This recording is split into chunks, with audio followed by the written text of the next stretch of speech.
Elephant Man Podcast Network, grown man conversations dealing with elephants in the room. It's your man DB. What's going on? Like, subscribe, share, hit the notification bell so you can know when new material is coming out. Today, I got a special panel today.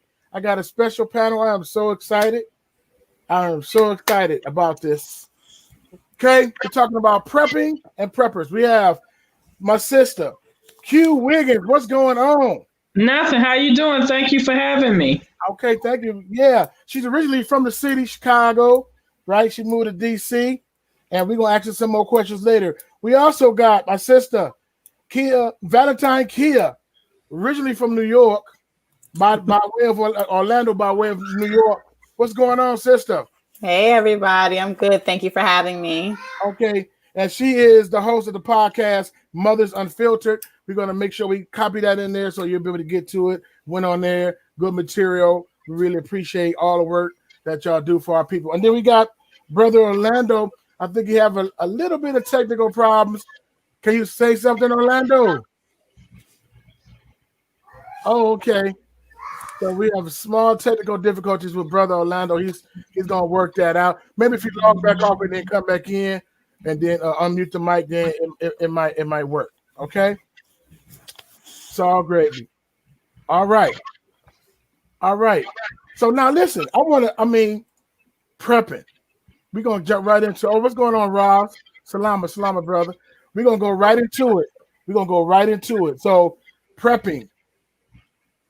What is prepping in a nutshell? First Q and then Sister Kia.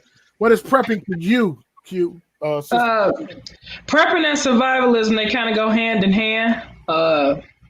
It's making sure that you have everything you need in a bad situation. No utilities, no water, any of the regular stuff that we've been accustomed to in regular society. So, and just being prepared for that and being capable of sustaining without being in need. Wow. Okay. What do you say, Kia? What is prepping?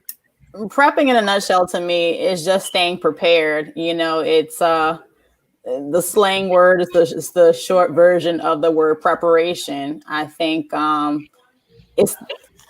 that in reference to preparation, if you are organized, if you have all your essentials that you need to just your average day, and you build that away so that you can handle any type of natural thing that comes your way, you know, or unnatural. Wow. So Kia, how long have you been prepping? Wow. I want to say since 2005, once I got out the military, I joined in 99, and the military taught me how to do a lot of survival. Plus my brother has always been a prepper, and we used to watch zombie movies a lot, and I'm a big zombie fanatic. So being a fan of that, it kind of taught me, well, wait a second, even though zombies is the issue, if you're prepping and just have all the stuff that you need in general, it doesn't matter what comes your way, you'll be prepared. So I just took that and ran with it. And now you got all types of natural things happening and all types of revolutions and things going on. So you think because of the recent current events, more people are going to be trying to prep now than ever before because of what's going on?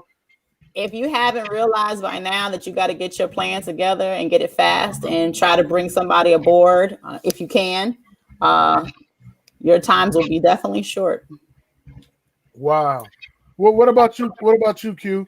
How long have you been prepping? I only been prepping. Like I do survivalism. I do wood stuff, being in the woods, but prepping is a little different because it's, I can go in the woods and just survive with a knife and get to where I'm going. So I can just, get it along the way. So I started being formally trained in that maybe 2 years ago. Okay. I want you to talk more about that being outside, the element. You say that you got a training where you go outside and you like, because there's so much out there. It's so much, it's so much available. Like, you can make a bed out of pine branches. And it's actually really comfortable. You can pull down a really big tree with just a knife and sort of beating the knife down and doing it all the way around, and you can kind of pull a tree down.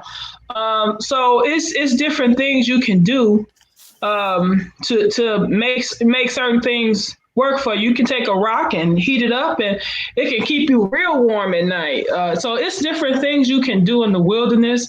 If, say, for instance, you got to just hit it, because we've seen that in history. We saw when the Jews needed, some of them just needed to hit it. They don't have no time to grab anything. So, just learning how to be ready for anything and being able to survive in very adverse, undesirable conditions. Okay, this is my question. Oh, why is it doing that? So listen, what about your family members? Have you told any of your family members? Are your family members with it? Or they like, what's wrong with you? Or about 5 months ago, I started seeing the writing on the wall. So certain things happening in DC, I got friends that work for certain politicians, and they haven't, they probably got their bunkers, and we started just hearing a lot of chatter, and even going into Parler before it was on TV. And I said it was too much going on. So we knew something was going to happen. I started doing family meetings once every 2 weeks with my families, and teaching them survival skills, teaching them how to prep, teaching them how to get their water, setting up radios, all kinds of stuff, teaching them how to, make a fire, just basic stuff, getting some shit hit the fan indicators, just doing all kind of stuff. And, now that when it happened, they called me like, oh my God, you were right. They thought I was crazy, Wow. They was giving me a little leeway, because there's like, Paquita Smart, she's an architect. She wouldn't just come off with this crazy stuff. So they, but they weren't taking it as serious as they are now. Wow. Well, what about you, Kia? So Q, you more bug out, right? Well, we're gonna get to them terms in a second. Well, everybody wants to start off at home. Nobody wants to start off in the forest. So, you want to be able to bug in first, but if you have to hit it, you can hit it, and you know how to survive. I think when it comes to preparation, a lot of times people can get confused or get a little bit sluggish when it comes to like, oh my God, like when she was talking about having the knife and making a bed with the pine trees and those things. They're like, man, that's extreme. I like to talk about preparation in its totality, because at the end of the day, preparation is also about, being physically fit. Preparation is also about eating the right foods, and all this comprises, because at the end of the day, if you told me right now, hey, you got to pick up and you got to run. Well, guess what? If I got, diabetes and I got this and this, how can I, really, take myself to the forest with my knife or whatever have you, preparation of the mind, preparation of, and not even that, we all have our vices, but let's just say you're a smoker. Well, if you need to run and you need to pick up that step, you might need to put them cigarettes down, so preparation in its totality is something that I think that our individual needs to do, and just kind of map it out. So looking at their finances, looking at their health, looking at their family and friends, because not everybody's going to be on the same page as you. And as much as you want to be able to say, hey, come on, Aunt Sue, and come on, Cousin Leroy, or whatever have you, they're like, hey, I'm going to die happy. So light me up one, so we all have different mentalities. So the preparation has to start really deep down, and then you build upon that. Okay. So let me ask you this. Is prepping being paranoid? Is prepping the silver hat? I'm just asking the question. Is prepping Chicken Little, the sky is falling? Is that because some family and friends might look like, man, civilization is here. We're civilized. We trust in the grid. We can go to the grocery store. It's going to be a shelf full of food. We go to the gas station. I have to go get a bottle of water and all this stuff. And then all of a sudden, whatever happens. And then there's going to be a lot of paranoid and panic people. But I'm saying, so the people look at you and say, man, this is some Chicken Little stuff going on. So, I can say that there has to be a balance. Okay. Just as much, because I think the word conspiracy theory has been negatively put a spin on it. You know, people have put it in a negative context, but then you kind of dig those layers down and you find out that wait, sorry, kid, something's going on. Yeah, I hear it. I'll put it on a mute. I guess maybe everybody else needs to put it on mute while other people speaking. I don't know what's going on. Yeah. Can you hear me now? Yeah. So what I was going to say is when you have that negative spin on the word conspiracy, you know, people are like, oh, what'd you see, an alien? Oh, what's going on here? But it doesn't have a negative spin. Once you start dissecting what that conspiracy is, there's some truth to it. So I think there has to be a balance. So for instance, if you're going grocery shopping, no one told you to buy the whole rack of water, you know, and now you have like 5 trucks in the back and everybody's looking at you like, man, why should you take all the water? You know, but every time you go to the grocery, maybe stack up on an extra thing of water and just buy an extra battery or buy an extra flashlight and just one, you know, just kind of, you have to balance it. If you do anything overkill, you can consume yourself with it. You know, unfortunately, I know people that instead of unplugging their TVs or whatever at night or putting a little Band-Aid on their computer, they put a whole curtain over the computer. And I'm like, well, that don't kind of go with the decorum of your house. But I mean, to each his own. I just think there should be a balance. Hello. Yeah. Wow. Yeah. Okay. I see what that is like that. You know. But so one of the things I should say. So we talked about bug out and bug in. Orlando. Before we get started, Orlando, can you?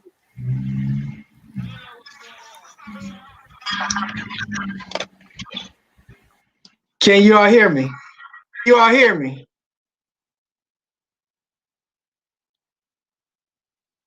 That's something you doing wrong. Can you hear me? A brand new computer.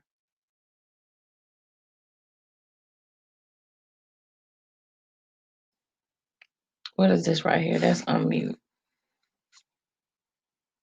They muted. He's muted. So for instance, if you're going grocery shopping. Okay. Sorry. Wait. Unmute. Everybody unmute their mic real quick. Wow, what's going on? Hold on. Do you hear that right now, Kiva? Yeah. It's playing back. So I don't know why is it playing back. Okay.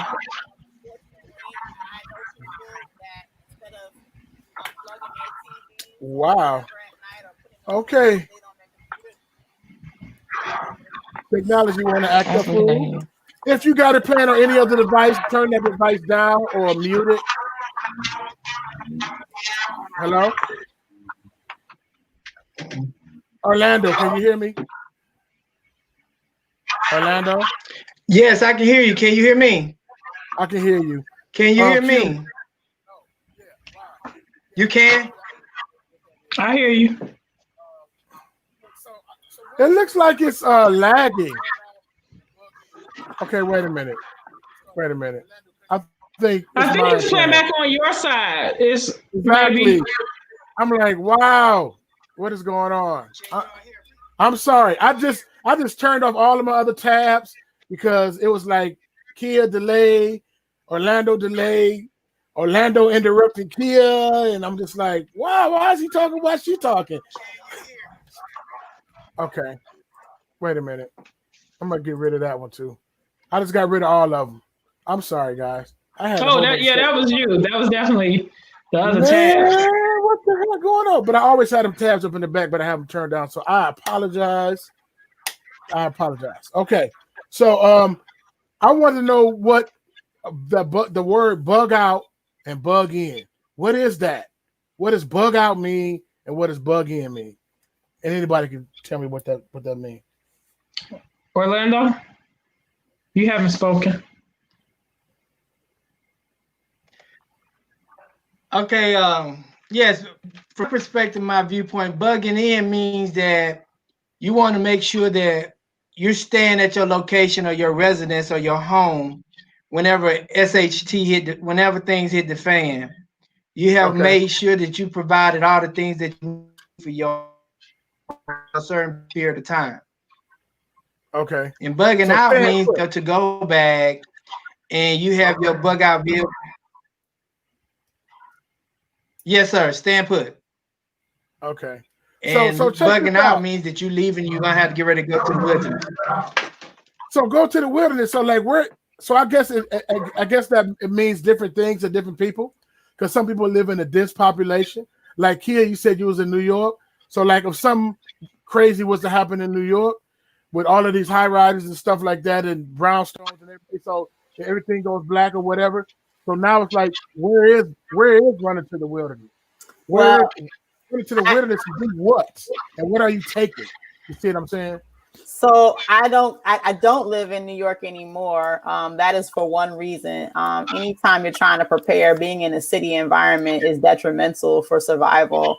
You want to get as far away from the city as possible if you are running in that type of situation. Of course, me living in Orlando, we are also prone to hurricanes and those things. So that's a whole nother situation you'd be prepping for. But if I had to grab my bug out bag, you want to make sure that your family members, you want to make sure that whatever you have inside of your bug out bag, those family members have the same amount of stuff in it as well, not just for yourself, because especially if you have a family, how can you take care of your family? Just to show you, I brought something real quick. This is something that I bought at Kohl's, a department store, and it looks like a simple, like a little trinket. You would like, what do you do with this? But literally, there's instructions. I carry it in my purse, and there's instructions that come with it, and the instructions have a number that's associated with this tool. So it's a can opener, it's a knife wedge, it's a screwdriver, a ruler, a bottle opener, it's a wrench, a saw blade, it's a chainsaw. Like it has all these different things, and it's also a compass as well. So yes, a bug out bag is something that you're gonna, if you're taking something and you're like, hey, we gotta go. I mean, that has all the essentials, but just to keep this something simple in your purse is essential, because even if you're going to work, like I said, preparation is not just for the natural catastrophes or, you know, the sky is falling. It's just going down the street and somebody is walking up to you kind of sideways. Well, you need to back up because, you know, you might not always be able to pull out your gun or whatever you may have on you if you do carry. But something as simple, you know, everybody should nowadays in 2021 should have something for protection. But I would have this in my bug out bag. Wow. So where would this bug out bag be? Would it stay in the car with you at all times? Or would it be in the garage so you can grab it and go? Would you have, you know, because what if you had the bug out bag all packed and it's in the garage, but something happened to you not at that location, then you can't really get to it. You see what I'm saying? So that's what I'm saying. There's a lot of variables to it. I don't know. I don't expect y'all to have all of the answers and all of that. I have three levels of bug out bag. Okay. I have the big one that's for in the event I can take my diesel truck. Then I have, you know, a bag in the event I'm able to take my electric bike. Then I have run now. So I have different, and I take my run now everywhere because I just happen to be, you know, if I'm driving around, I'll carry my small one. It's like this big. It's not big at all, but you can fit some really good stuff in a small pack if you understand how to use the wilderness. Obviously, the best is always stuff you can buy, but if you can use the wilderness, that's what makes it very helpful.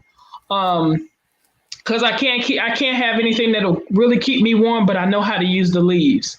So wow. It just you know, you might have different tiers of things that you're able to use, because like you're going to have risk. You're going to have pros and cons to everything you do. Like one of the concerns about living, about being, I guess, in a more rural area is you have to be able to protect that rural area, or somebody else will come and take it from you. Whereas if you're in an apartment, that may not be the case. Like I prefer the city. Actually, in an apartment up high feels the safest to me than being in a place where somebody can attack me from behind or sneak, come in through a door in the middle of the night, because you got to have so many people on different shifts to be able to protect a farm. So all of them have their pros and cons. Like, I can't grow vegetables, clearly, but I also don't have to deal with all these people that I'm gonna need for protection, because even having too many people, a certain amount of people, becomes a risk. Well, So, I was going to say something that's interesting, and I love this conversation because there was a show, I want to say it was called Prepping or something. It was a show on TLC back in the day, and they would assess the level of your actual emergency equipment. So if a financial catastrophe took place, would she be able to survive? If the world came to the end because of pandemic, would you be able to survive? yeah. And with that being said, when you think about what you're prepping for, nowadays you got to literally start prepping for everything, because what you mentioned is, in a certain area you have to worry about the person kind of trying to take your stuff, but then you think about living in an apartment, you have, once that electricity's out. Yeah, I got that though. Solar panels. So it's ways to mitigate every. It's risk and it's pros and cons to all of this stuff. So all of them have their pros and cons. So it becomes different for everybody, right? So it's almost, it's like hairstyles. It's 1,000 of them, and just because one is nice, that doesn't make the other ones not nice. Yeah. So but you're going to have that same mindset, even though she's in a rural area. She may be in a rural area, and I'm in the city. We still understand some of the same concepts. Yeah. She understands that she's not dependent on the refrigerator for food. We both understand, like, any prepper is going to understand that the deep freezer is not the sole plan for food. So we're going to have some of the same things, a certain common mindset. Like right now, everybody knows the Trump folks. Every prepper up here knows the Trump folks are hanging out in the forest around the area. Ooh. Really? Say one more time. Wait a minute. You gave us some inside information. Who's hanging out in the forest, man? Come on, everybody to know, because I want to tell everybody one more time. One more time for the people in the back. Yeah, every prepper knows that that's where they are. Like, they're in the federal camp reserves. They know that. Every prepper knows that's where they are. But for some reason, the FBI can't figure that out, and people, a non-prepper mindset, they're like, don't let them in the hotels. And we like, what do you mean? Let them in the hotels. We want them in the hotels because then we know where they are. We can search a room. We can't search the forest. So it's different. Like, we have a different mindset. Wow. That is incredible. Wow. Thank you for sharing that. I'm telling them, like, they don't get the hood rule of don't tell the police. I'm telling everything. Well, the only reason why I said thanks for sharing that was for the simple fact I remember, I don't know if it was my husband or my mom, somebody mentioned to me that all Airbnbs have stopped renting because of what's happening. And they think that's got them. Yeah, but I was like, okay, got them. Okay, they're only limited to hotels. Okay, so we know what's going on. But you said the forest. Gee whiz. What you gonna do? We got so many campgrounds. That you can. You want them in Airbnbs and the hotel. That's the best place because their credit card on file. Wow, girl. Yeah, but you know what? I thought about that when you was talking about, like, they got the games out, Rust, and they got the Fortnite, and it's almost in the a post whatever. But one of the things that's the main thing, but I know you said you shouldn't really have a lot of people, because I always tell my sons about being assets and liabilities. And the asset is a person that brings something to the table, right? And the liability is, like you said, oh man, Big Mama, you got to help her run through the woods. You know what I mean? But hard choices, yeah. But I really think that community, I just believe that's just the way to go. Community is the way to go. And then experts, not experts, but like, you good at this, I'm good at that. Like somebody good at fishing, man. Look, somebody else was in the military before. Somebody else was a meds, so they know about natural remedies. So I just really believe that that's the salvation, yeah. That I want to say that American Dream messed us up, man, because it's like every man for That was himself. the okie doke. That was the great okie doke. And Yeah. it's like, man, we can do more together than we can apart. You know what I mean? That's just my opinion.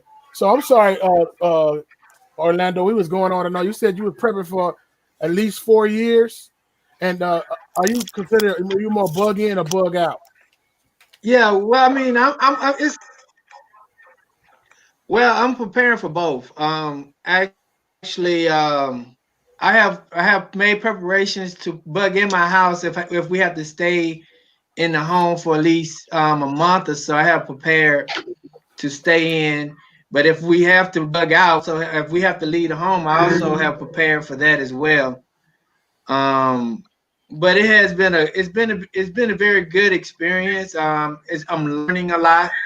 I'm training myself as much as I can with my 4 basic principles that I think we need, which is fire, learning how to build start a fire, keeping yourself pure, learning how to purify the water, also making sure you know how to build a shelter, and as well as the last one is first aid. Those are the things that I mainly concentrate on. Man, okay, that's good. That's good So, stuff. you know, I mean, also my weaponry is my main thing is I make sure I use those 4 key points. Your weaponry? Yes, sir. Okay. Yeah, we have to make sure that what I've learned during this trial and error moment is that different types of weapons, and knowing that we're here to carry all those type of weapons with us. So learning that you have to be confidence in 2 of them, because you got to still realize that you got to carry the ammo and you got to carry all these things. And if you have 4 or 5 different types of weapon with 4 or 5 different types of caliber of rounds, it's going to be very difficult for you to handle all of that ammo when you have to bug out. When you're bugging in, it's different. But if you have to your home, I learned that you have 2 weapons efficient with, and to be able to handle those weapons while you're out. That's what I've learned during this process as well. I think we should always. Did I answer the question? Yeah, you did. You did. I think we should always be constantly learning and constantly growing and different things like that. One thing I had got probably 2 years ago at a men's conference or whatever about it was a vision of a food truck. I'm like, a food truck? I don't want to start no business. Not that business, because I had some other businesses I was trying to do. Food truck, yeah. And so, but it's basically was saying, like, when you have a food truck set up, what if you prep during that food truck? That's how much you can sell. So once you run out of whatever, you can't sell that no more. So it made me thinking about prepping or whatever, and the so-called food shortage and all this stuff. So we went on this learning how to get seeds and how to grow and all of that different stuff like that. Because where I'm at, and I'm pretty sure a lot of hoods, it's a food desert. You know what I'm saying? You got a gas station on every corner, a convenience store, but they sell the hot chips and honey buns. And so that nutrition, like you were saying earlier, Kia, is very important. We got to take care of our bodies. So I pretty much, if you don't want to take the vax or whatever, or whatever, and they're gonna be like, well, you can't come into our hospital until you have your certificate of vaccine ID or something, or be checked on. So you got to make sure you take enough vitamin C, enough zinc, a lot of different things. Exercise, like you were just saying. I was thinking about all of that, but you got to really be up on yourself. But you know what? I'm a faith person. You know what I'm saying? And it was 2 different times in Torah and in the New Testament. But sometime the Most High said, "Take me the personal script. I got you. Go." And then other times he would say, "Prepare." Like when he told Joseph, it's going to be 7 years of plenty, and it's going to be 7 years of famine. So go ahead and start stacking up now. So when those 7 years of famine happen, then you'll be ready. So we got to be able to. Oh, what's going on? What's going on, Sister Shana Salama? We got to be able to listen to the Most High. But if you believe in the Most High, we got to listen to the Most High and say, okay, what should I do? Because there's so many different variables, and you can't wear yourself out mentally. That's one thing I had to think about. I can't wear myself out mentally trying to think about everything, but I don't want to be no sitting duck either. Feel me? So if when y'all say, okay, prepare, okay, I'm going to prepare. I'm going to prepare to a point till you tell me to do it. Go ahead, Kia. You was going to say something?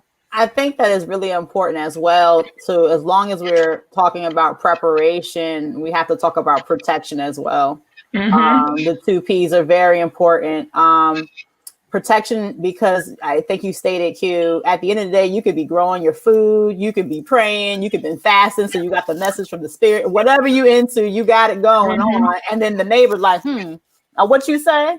Oh, thank you for doing all the work for me. And then let me take that from you. So being able to protect your goods and the things that you have is very, very important, because imagine, I think that when you think about the Black community as a whole, and I stated this on my show, 46 million African Americans live in the United States, or they claim to be African Americans of some, vicinity.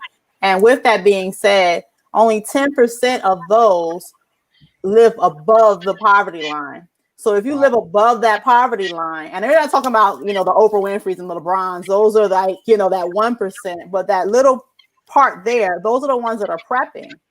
So here you have masses of people who are not prepping and they're just doing their thing. And when this stuff goes down, who do you think I'm coming for? I'm knocking on your door. Hello, you got something for me? So I don't know if you go out and buy ammo. Ammo is double the cost. It's out of stock. I live in Florida, the red state, and guns are definitely legal here. And you can carry them, and it's not like New York and the other big cities. They're not playing.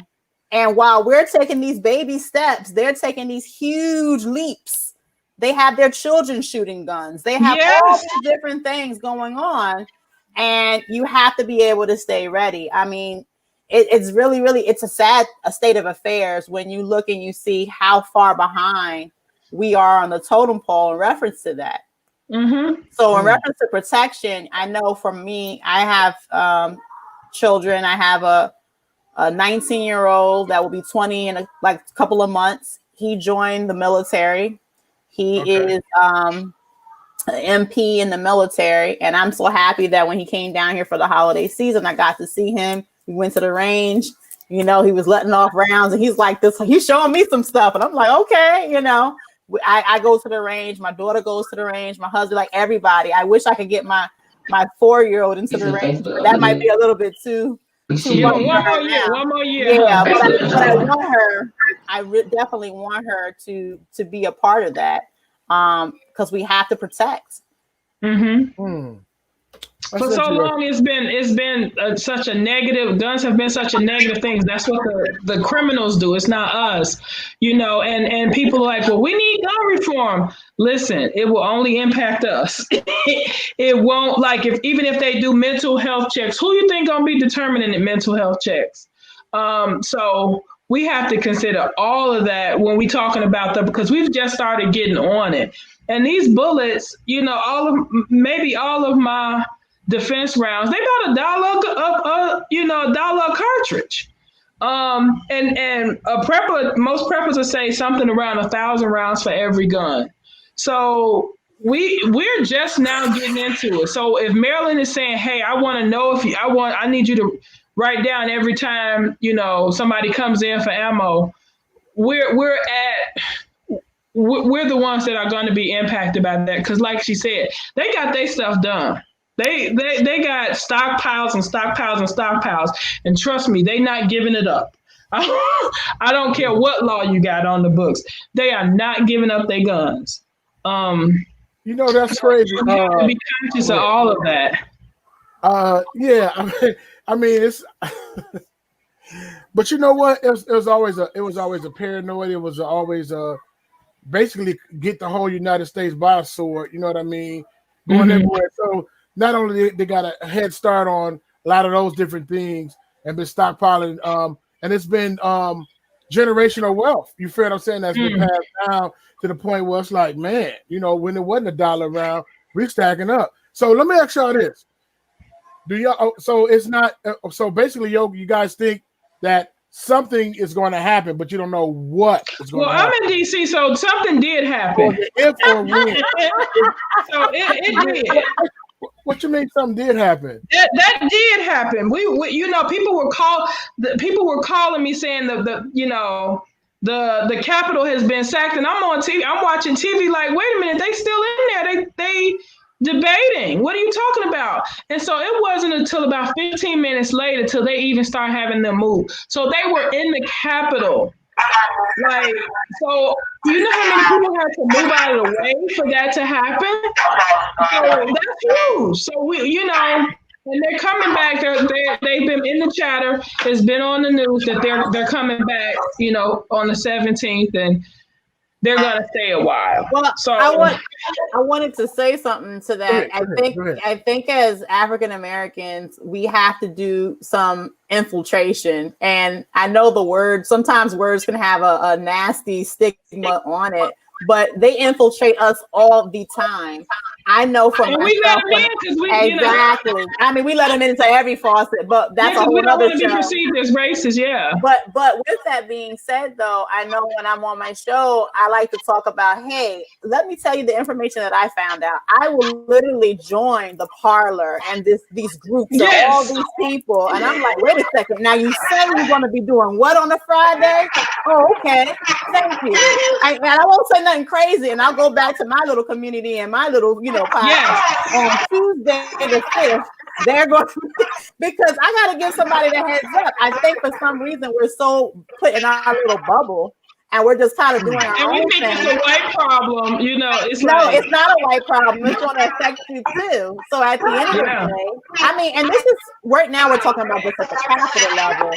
I mean, they literally on the coronavirus bill, they had attached 180 days disclosure for anything that they had to do with UFOs. Now, who said you understood about you? Who said you even believed it existed?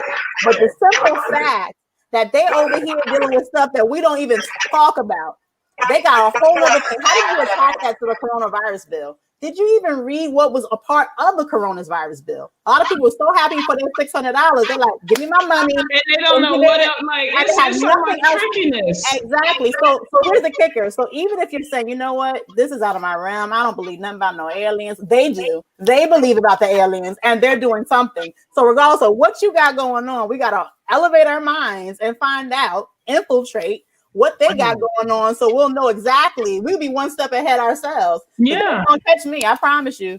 They're gonna catch me. Yeah, we do have to pay attention and just be in their faces. And I was mad when they cut off Carla. It's like they're trying to help them.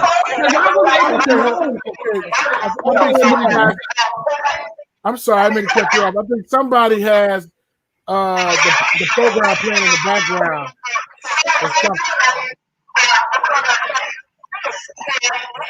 So if you got any of the tabs open up, either turn them down or either mute them, because I don't have any of those tabs open. So I don't know why I'm getting that feedback.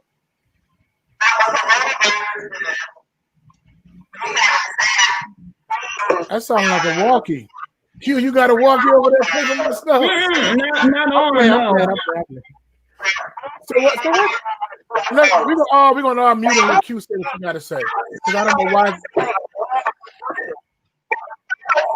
I have a little screen at the bottom of my but it seems like it's saying stop. It says stop, remove from stream, edit audio avatar, stop camera. So I'm not sure. I don't think it's mine.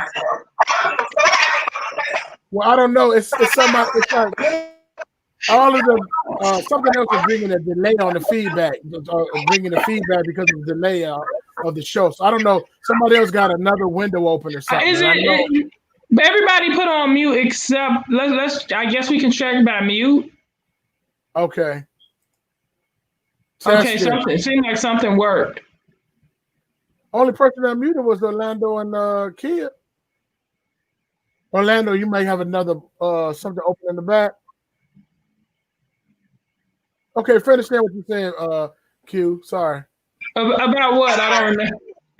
Can I chime in a Yes, sir. Yes, sir, little bit? Orlando. Yes, sir, Orlando. We gonna treat you like a stepchild out here. We need you with that bug out bag advice, man. Go ahead, brother. Did you unmute it? Huh? Did you unmute it? Yeah. Orlando, you're live. Orlando froze like a mother. Okay. Man. Guess everybody playing Fortnite at the same time. We're trying to do this show. I don't know. Go ahead, Orlando.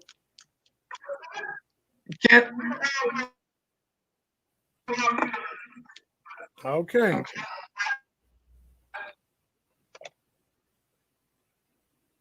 Oh, hello?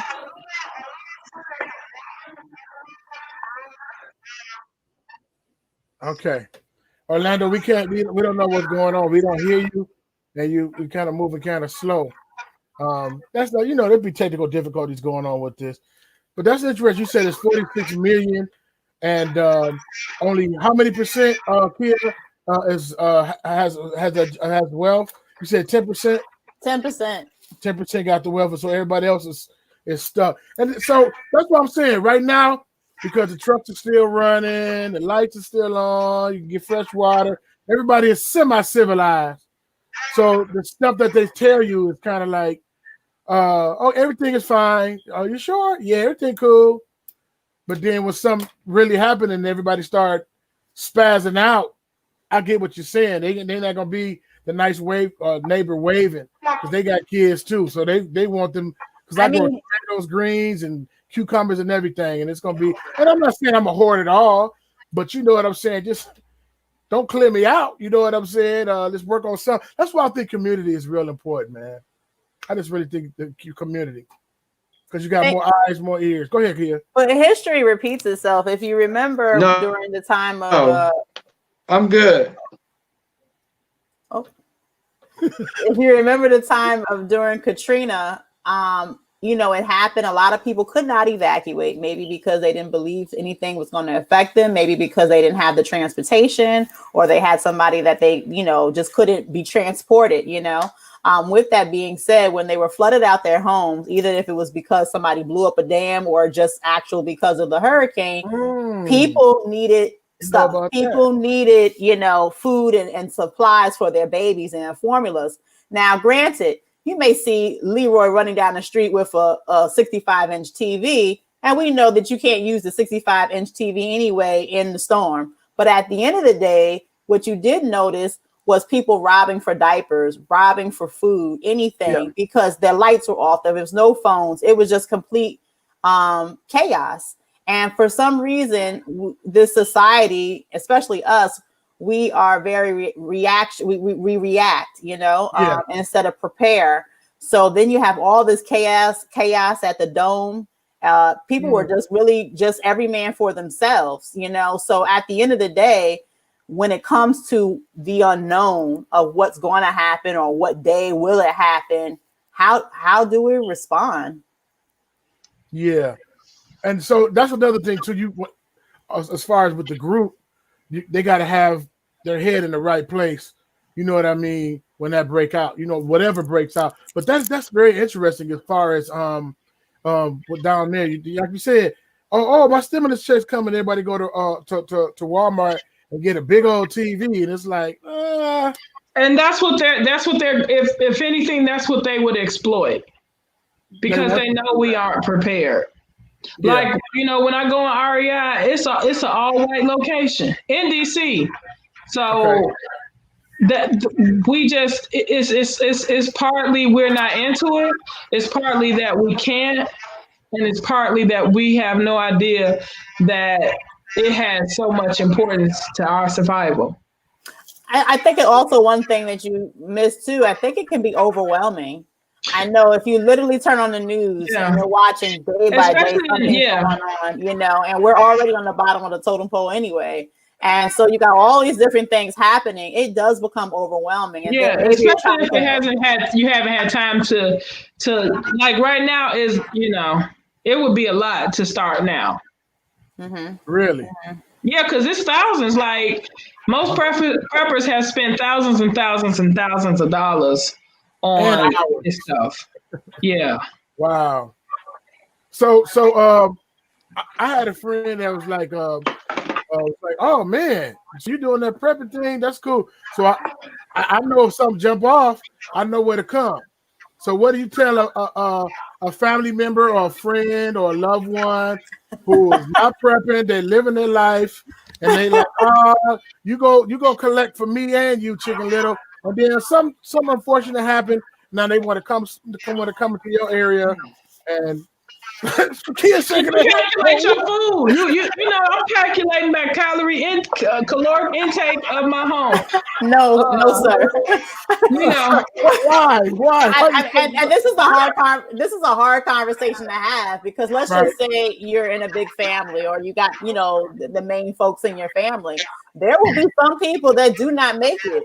And you don't want to tell, you know, Grandma Susu that, oh, this is what's going on. But Grandma Susu, I will give you food. I'll give you that blanket to warm you, but you may not be able to go where I'm going. You know, you may have to hunker down where you're at, you know, and especially if you're not bringing something to the table. I mean, what you got to make hard choices. What is the purpose? I mean, it's survival. The first law of preservation is self. And when you're in an airplane and you're flying with your child or whatever, and that emergency thing comes down, you're not going to put it on the child first. You're going to put it on yourself first, so then you can get the oxygen, so then you can help your child. Not the other way around. The child don't know what the hell to do with the oxygen mask. So with that being said, there's some hard decisions that have to be made. I mean, and at the end of the day, what do I need to do? What books must you read? What podcasts must you listen to so you can get it that you have to change your way of thinking or you will not survive? Wow. So that's completely accurate. Like you have to also tell people. Like I do, you know, I told you I've been talking to my family. I did this thing where, you know, we had survival meetings every week. So I was clear, like, so I've been trying to help you and telling you what you need. And in those presentations, I'm always including, like, this stuff is expensive. You need to talk to your friends about it, because if you start giving one person your food, you reducing the time that you can live by, half. And if you let two people in, you only got a third of the time that you'll be able to live. So you have to have food for yourself.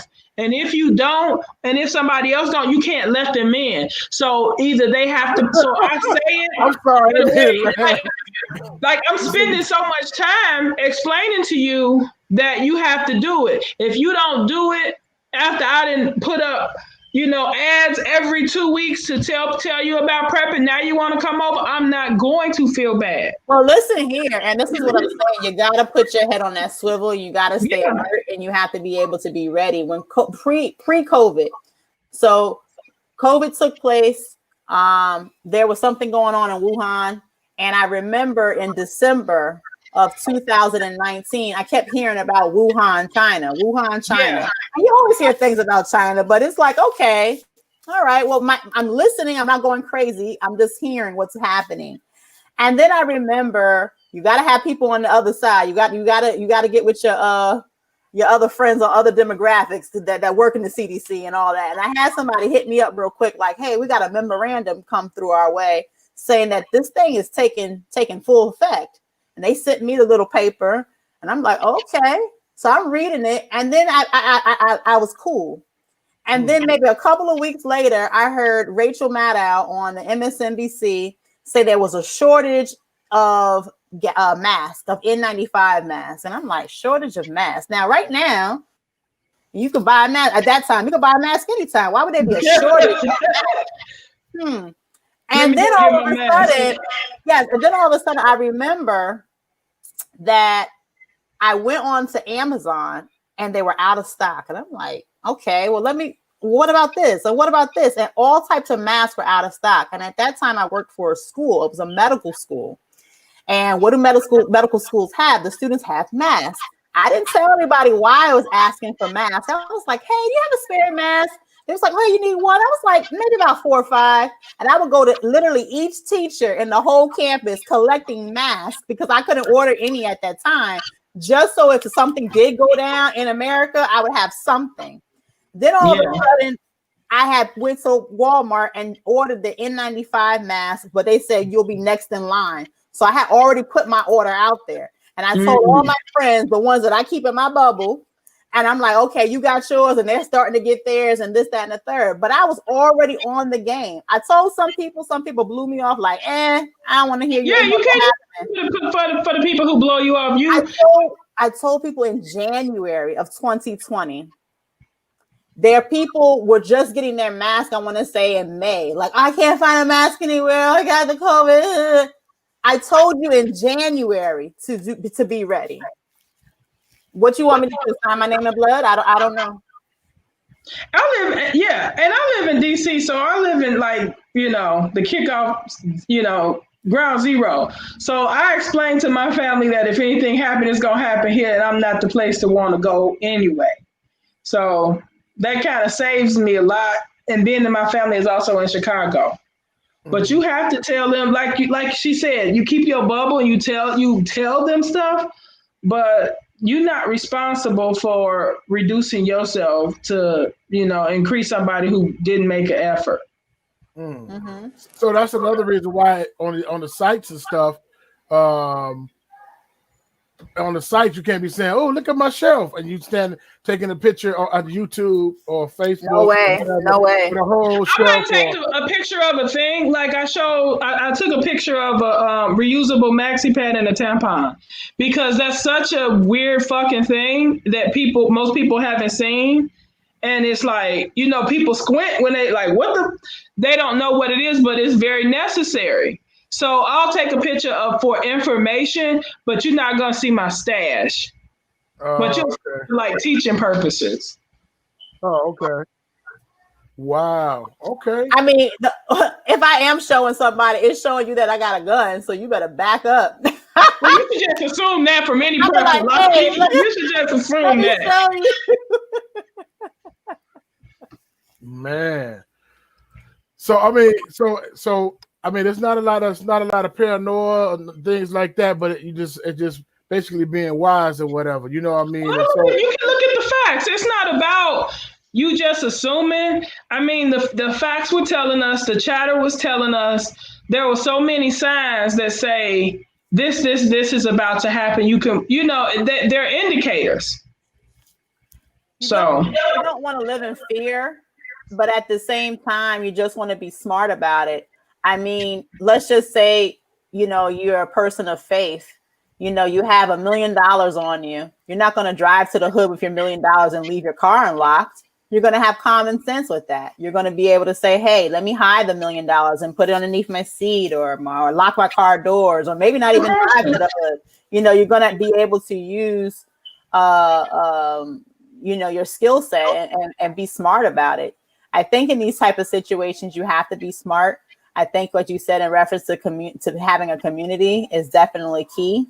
And you have to be able to trust your community too. Because once again, if you're not being able to provide and have people in different locations as well, that's very important. Because guess what? What I'm looking for at the moment, I seen a movie called Greenland. I think everybody needs to see this movie Greenland. I'm going to watch that. Yeah. I heard about that. I literally had to stop watching the movie like maybe about 3-4 times because I was like, like my mouth. Let me write that. And it made me. I've seen it twice already. I said the third time I'm gonna take notes when I see it. But the movie Greenland made me redo my whole prepping.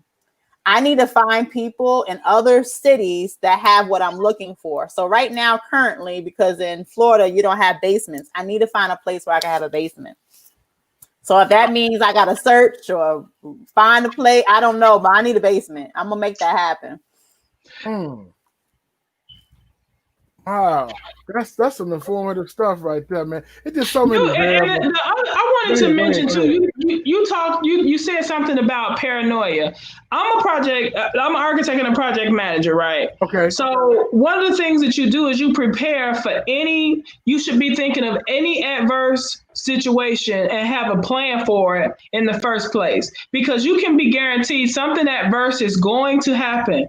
And so you, as a project manager, if you want that project to go right, you want to be able to think about those things and have a plan in advance so that you don't have to think of a plan and come up with something sporadically. What is it? Planning keeps you from failing, and what's the saying? If you fail to plan, you plan to fail. Exactly. So it's just looking at what you have and saying this is a possibility. This has a higher chance. We have a high chance of not having food in Walmart because they only have 3 days supply. But it's a very low chance that it's not going to rain for a year. So I don't have to plan. That's not something I'm planning for in my location. So it's just that's plain good project management. They actually have a name for it in the financial industry. They call it forecasting. So, Okay.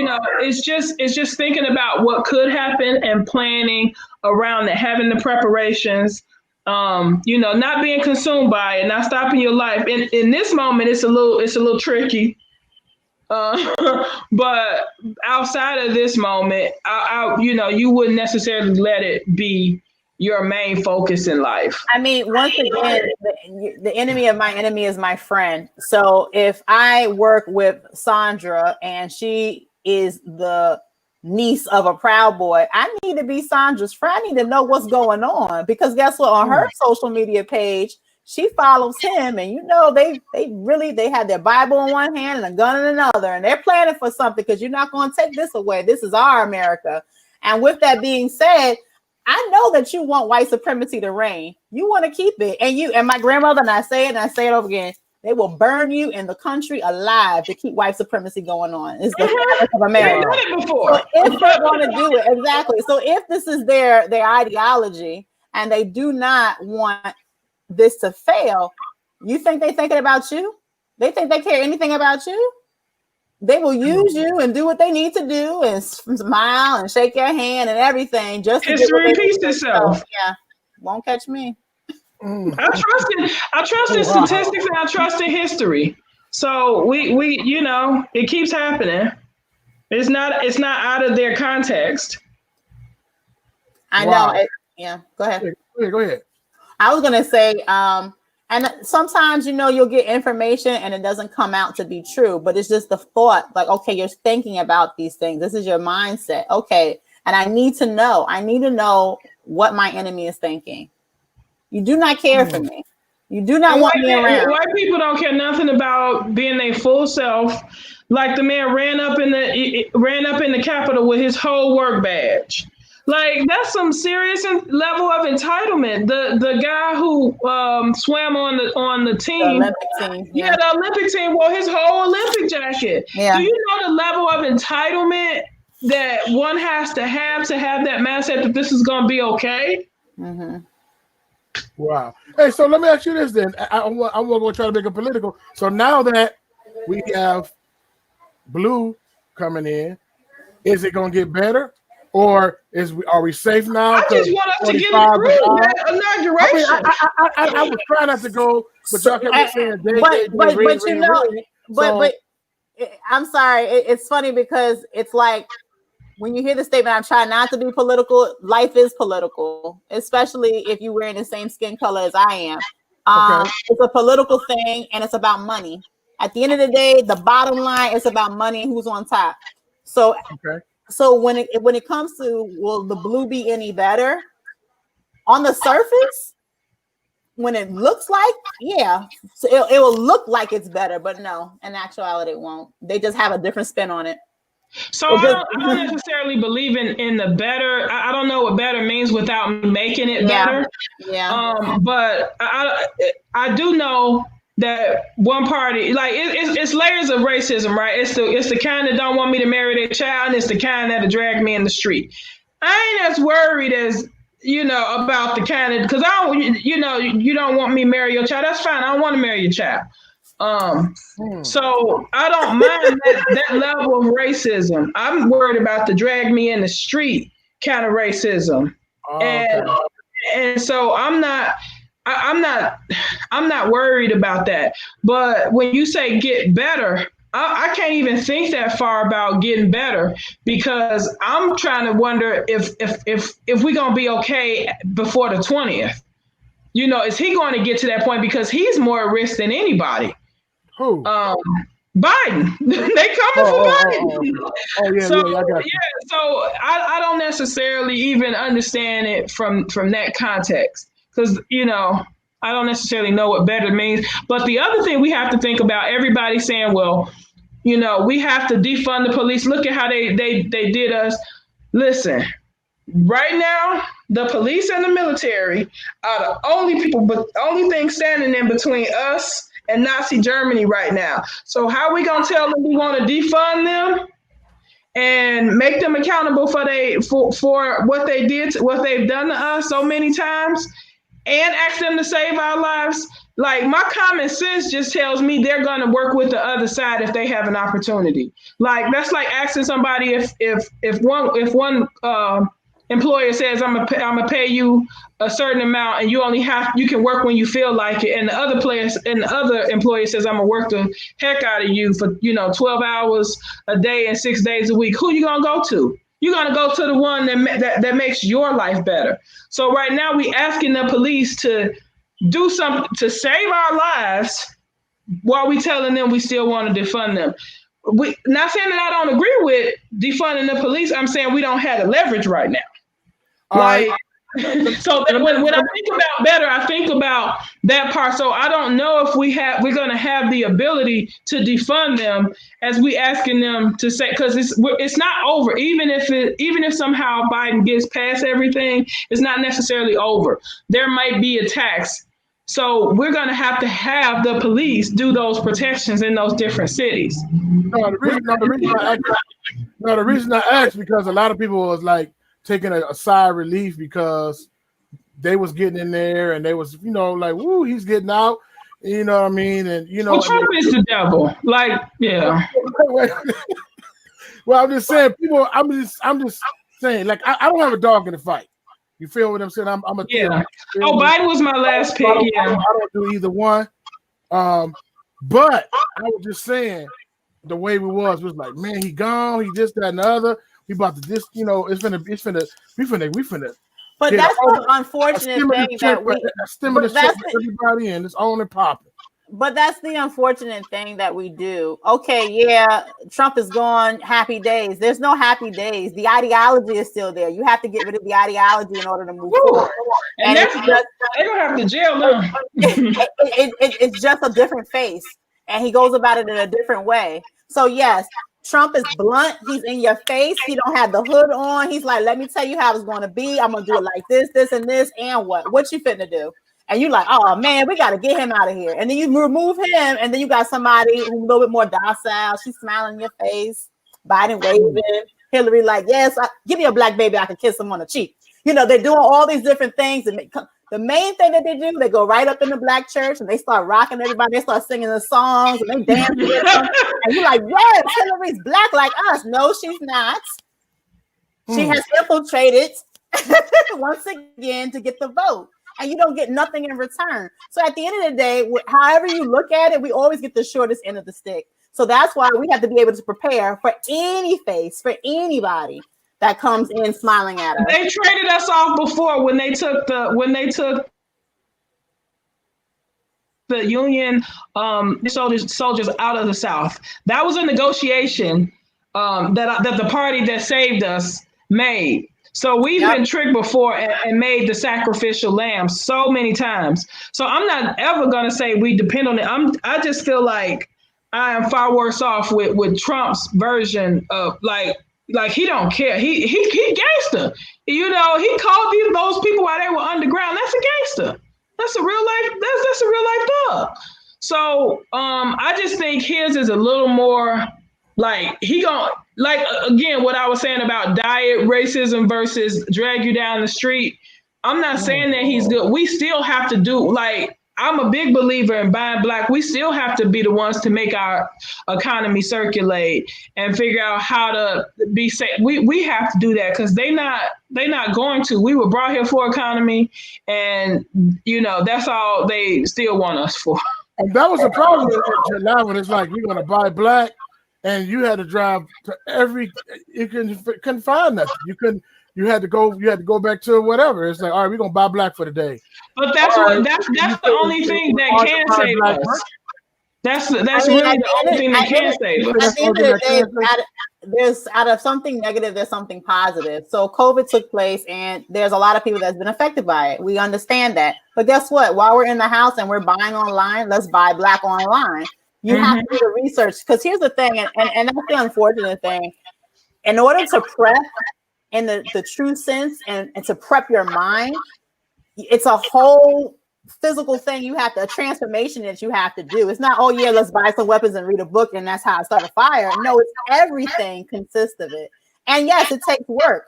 I'm not 100%, 100% prepper where I'm over here teaching classes, but I'm trying every day, and let's teach the family and let's do this. It's work that we have to put our minds and our physical bodies to, and read a book. Pick up a book and read your history. Like she said, history repeats itself. A lot of people don't even know their own history. They don't know what in the world is going on. Put the social media down. Speaking of history, we're gonna definitely chat one day. We're gonna talk. But it's true though. I mean, if you're trying to do something and be productive and create that generational wealth and survive, you have to be able to educate yourself. And I'm not talking about the fun facts or whatever, but really picking up a book and understanding. Not, I should have did this. No, do it. What are you waiting for? 2024? I don't understand what people are waiting for. Yeah. The thing is it's about this.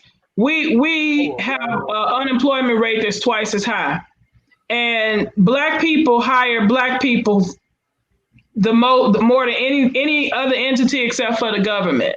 So when we buy from those businesses, we hiring more black people, and you know what I mean? So it's a cycle. We only spend 5% of our income in the black community, while others are hitting 80-90%.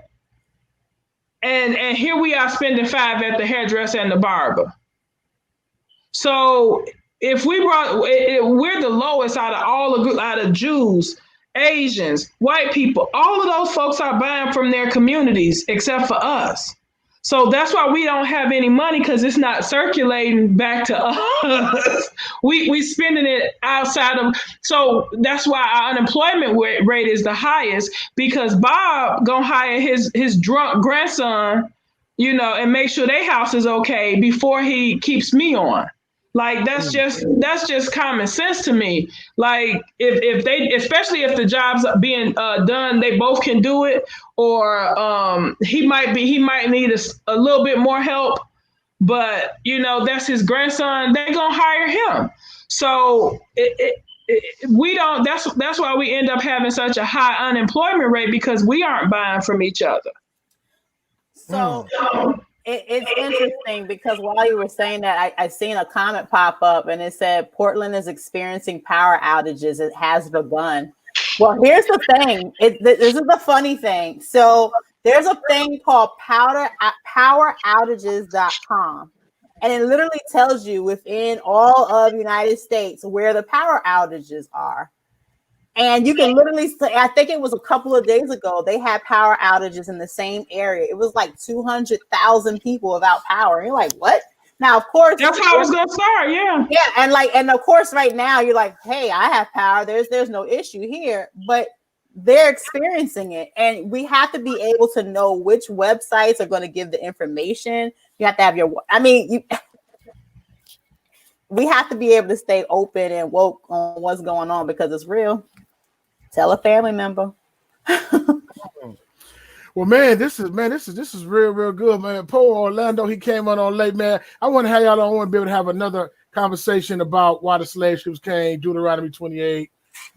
But we can't do that right now, But Orlando, can you say something? You okay, brother?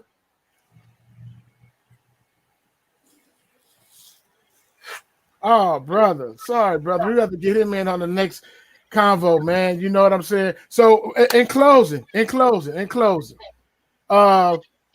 I heard Q say, like, if you ain't started, it's just too bad for you. I You know, didn't say that. no, I said it's gonna be if you ain't a got little if harder. you ain't got an extra can of raviolis and a knife, then you through. Get down there now. Get over the Wallies. Get over the Okay, Wallies so right now. you know what, Q. I'm just playing. Listen, in closing, Q, what you get? What bug out, bug in? What would you be your advice? They just started. They just heard you. Get online right now. Learn how to process water and food. You gotta be able to catch and process water and food because you can't eat everything inside of an animal. So you got to be able to process water and food, build shelter, know how to protect yourself, know how to use a gun properly, not just own one, and then know how to navigate because you might need to know how to hit it. Okay. And make sure you carry that knife is important. You brought out that knife too. I ain't got no kind of knife. Nothing like a good bushcraft. If you cheap on everything, don't be cheap on the bushcraft knife. You can make some in the forest, but it's just easier to just have a good bushcraft. Okay. Sister, why is this thing? My stuff is freezing. I don't know what's going on tonight. Sister Kia, bug out, bug in. People are just starting. What would you say to them? I would say if you're just starting in this whole prepping world, definitely go out and get a book, Prepping 101, or just, like I said, tune in to wherever you can and get the essentials. Knowing how to always get water, some source of communication. It's funny, I was walking in Walmart and you know how they sell the little chargers. They're not affiliated with any brand, but they just sell the random chargers. And I'm looking in the pile and they have walkie-talkies for $12. And it's funny because based on where you were, they tell you the range. So if you was in a city, you can do the walkie-talkies for a mile.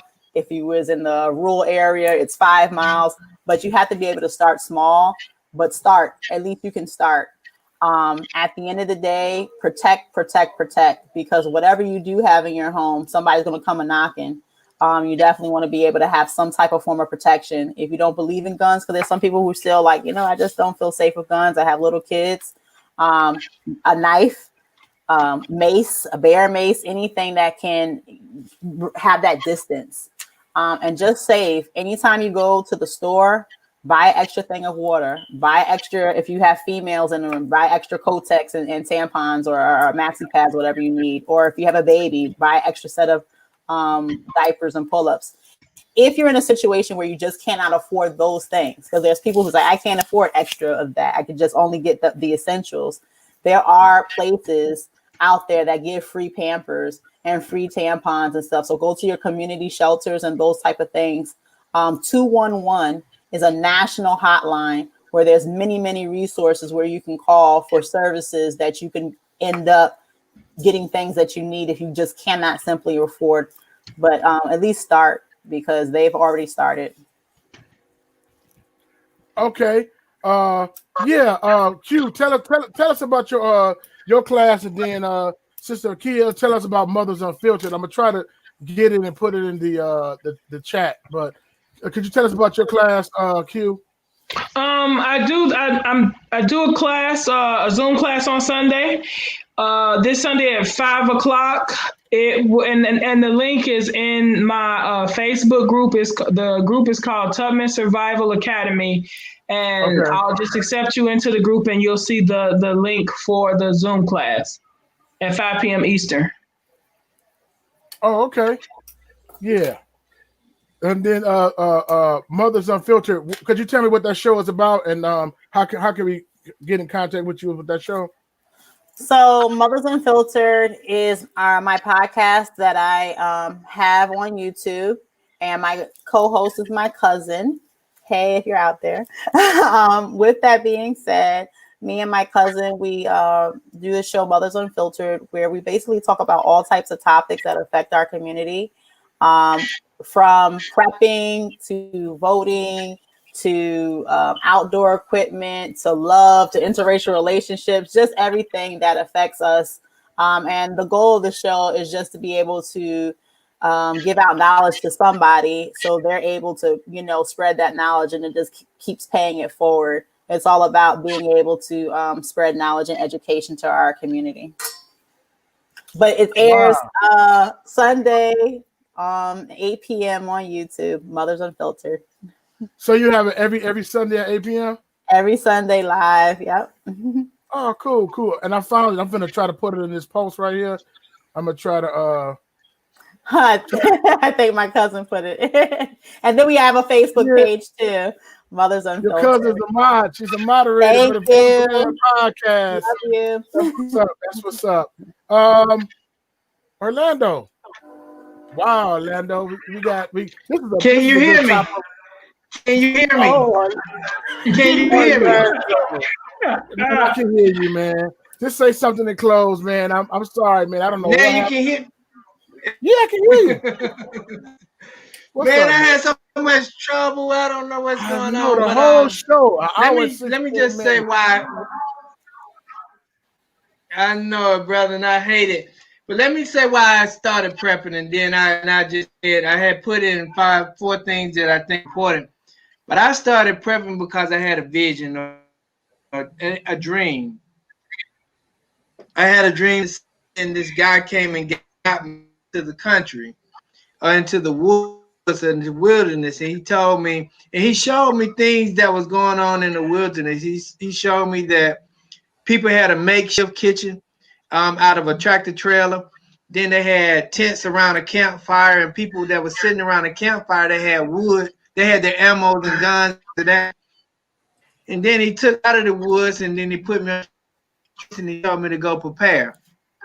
And I've been preparing ever since then, and I haven't gotten on the scale that you all are on when it comes down to.